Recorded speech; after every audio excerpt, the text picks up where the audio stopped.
worrying the radical left. And I can tell you that the Marxists believe that their college campuses are sacrosanct, that they should not be touched by any sort of conservative philosophy, any sort of free market point of view, anything that might espouse a pro-American, pro-Western, pro-Judeo-Christian, moral, ethical perspective doesn't belong on college campuses. And so young people right now, we have a huge opportunity.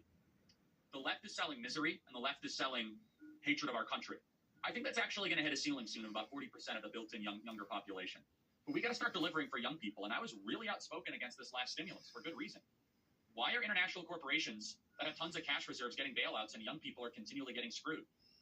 Why are we going to be issuing more visas for foreign workers when our graduates can't even find work? And I admittedly, I didn't understand. Admittedly, that issue has become in full color right now, where there are young people saying, Charlie, I'm not going to find a job in the next 2 years. So should we put their interests first? They got educated in our schools. They grew up in our country. They should be given preference over some person halfway across the world. That I'm not diminishing their humanity, but you have to have a prioritization. You have to have a hierarchy of needs and wants and demands. That's the whole point of living on our planet, that you have to have some sort of hierarchy of needs, wants, and demands.